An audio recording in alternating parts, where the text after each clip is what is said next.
First up, the JSE small and mid-caps indices don't get as much talk time as the well-known top 40 index, largely due to the lower levels of liquidity and the smaller sized companies found in this space. But there is a whole universe of stocks in the sector that investment managers scour to find value. SIM's small and mid-cap portfolio manager Vanessa van Vuuren joins us from Cape Town to share her insights. Vanessa, thanks so much for your time. This is obviously clearly your hunting ground. Tell us how you are approaching small and mid-sized companies at the moment. Good afternoon, Bronwyn. Thank you very much. I think the small and the mid-cap space at the moment it's very interesting. It's had, in contrast to the last few years, you've seen quite a big run coming through this year so far, particularly on the small cap side. I do distinguish between small and mid-caps. And we've seen the small cap index up around 12% and being actually the best performing area of the JSE so far year to date. So it's been a very buoyant area of the market. Small caps do tend to be quite a late cycle type of play. And what I'm finding is that it's a little more tricky to find some opportunities. We are still finding more opportunities in small versus mid caps, which is a more expensive area of the market. But certainly, I think versus the broader market, barring resources, I still think that there's more value in smaller mid caps. Vanessa, just to break that down a little bit further, when we talk small caps, what sort of size companies are we talking about? And then just contrast that with the mid-cap index for us as well. Okay, so typically the strict definition is a market cap of less than $1 billion is a small cap, and then 1 to 5 was typically mid-cap. But it's become a lot more blurred. It depends on the liquidity of the stock, etc. So there are some bigger mid-cap, bigger market cap stocks in the small cap space, but that's roughly the guide. Let's go straight into the construction space. We're going to get quite stock specific here, and there's some of the smaller players out there that have got your attention. In fact, you're waiting for that value kicker, and here you're looking at the likes of a Robex and some of the smaller ones. Can you give us a little more color about your overall construction play? Okay, sure. I mean, for me, construction, in particular small and mid-cap construction, is one of the few areas of the market that is still showing very obvious value. I mean, there you're getting stocks, particularly on the small cap side, where they are trading materially below book value, some below tangible book value. So I've built a reasonable position. Around 11 to 12% of the portfolio is actually sitting in construction. And I'm holding that across Stefanuti, Robex, Basil Reed, Wilson Bailey, and Esau Frankie. And what you're seeing is you're still seeing a lot of negative news coming through, particularly we've seen with Stefanuti. They had a very weak result recently.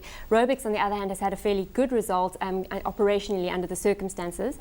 And then you've seen a nice result coming out from Esau Frankie this morning, which is very strong. So we're starting to see the early signs of the recovery, but it's still a very tricky space. And I think, hence, as reflected in the valuations, consumers are still waiting.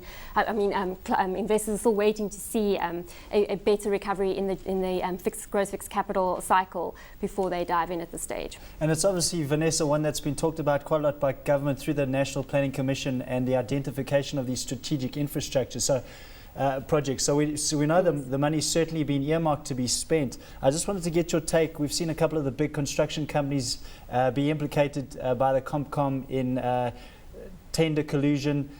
Is the degree of involvement for the smaller caps as great as it has been for some of the large cap construction companies there?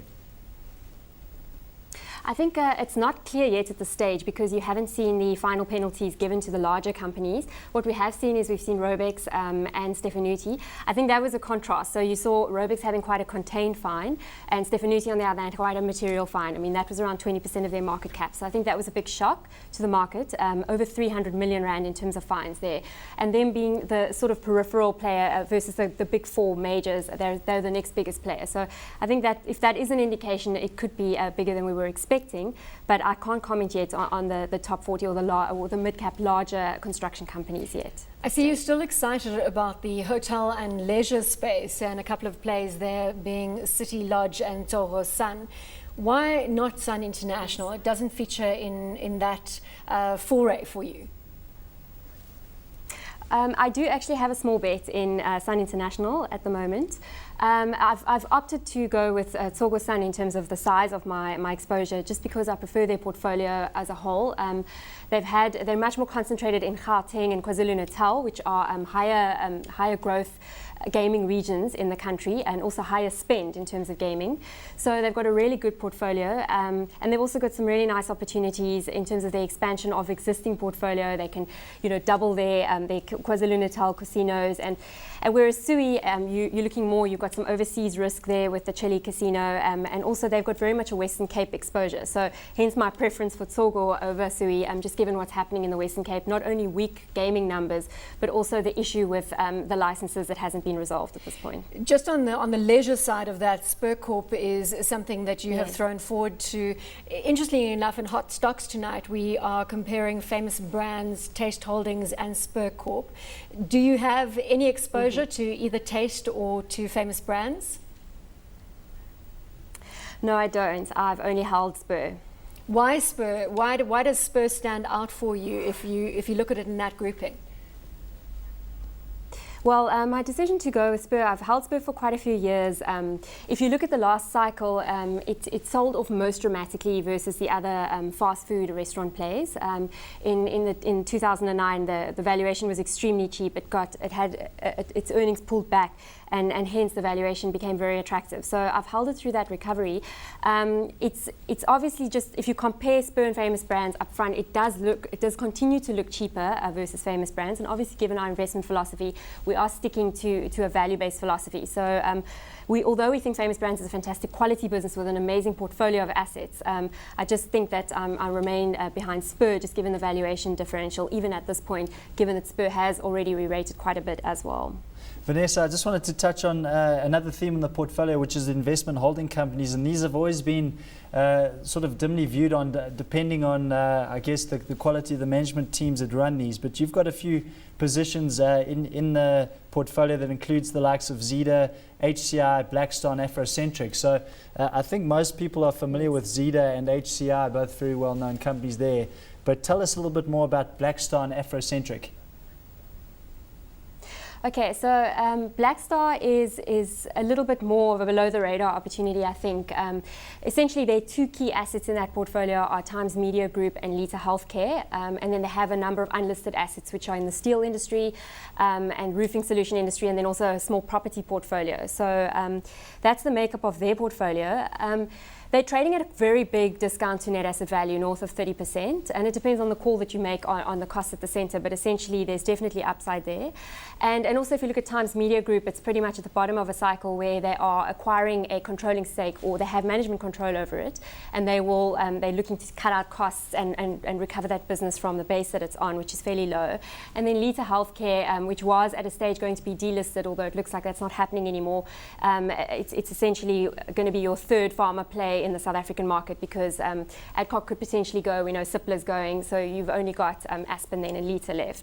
So that's why I like Blackstar.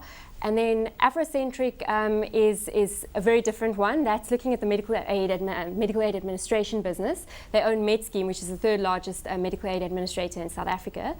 And essentially there the opportunity is a wide-scale consolidation of the medical aid industry. And obviously they are not going to knock over Discovery, which is the leader in the field, with Metropolitan following them, but certainly they can make some inroads there, and that is their strategy. So I'm just looking at it from that point of view. I like that theme. I think it's fairly defensive in this market, and also trading at a comfortable discount to what I believe is an intrinsic value of the net asset value. Just to go back to that Times Media Group, Blackstar, which I think is the investment holding company, or has a big share in Times Media Group.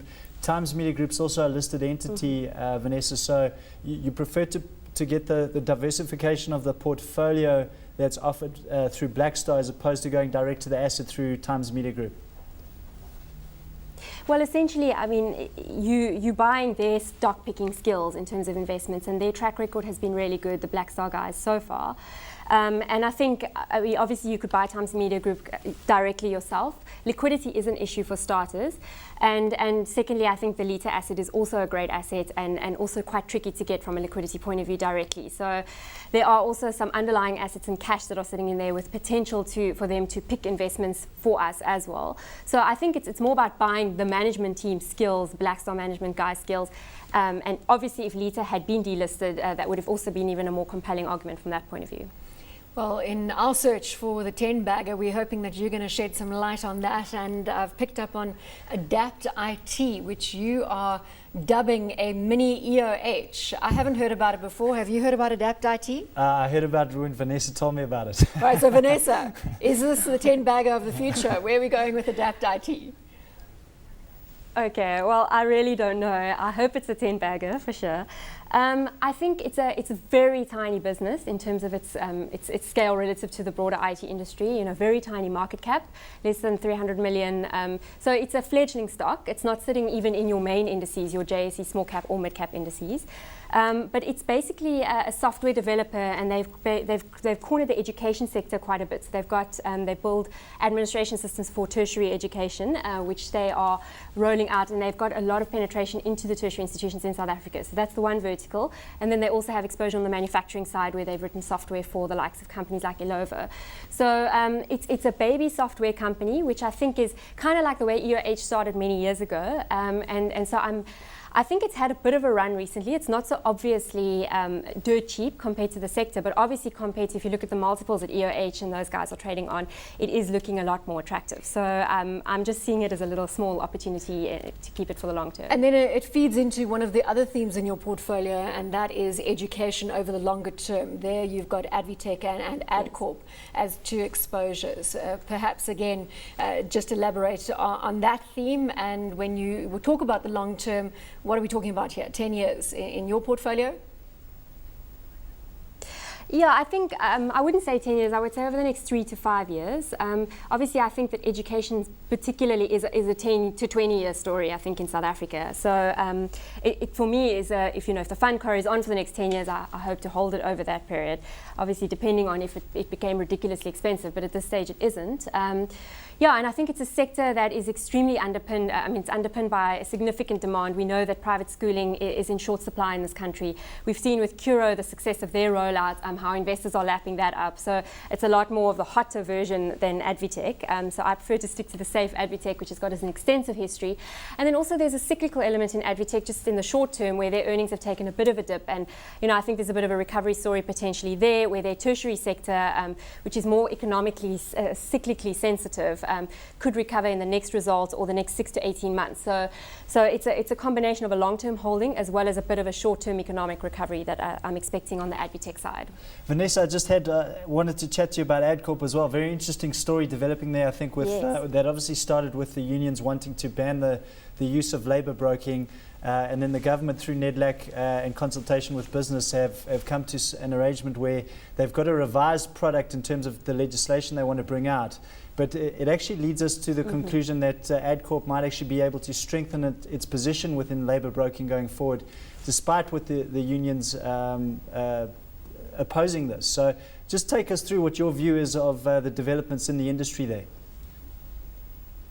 Okay, so yes, it's been a very rocky road with the changing labour legislation, but I think it has, what we've seen in these numbers on the latest results of Adcorp, it certainly played into their hands and played to their favour.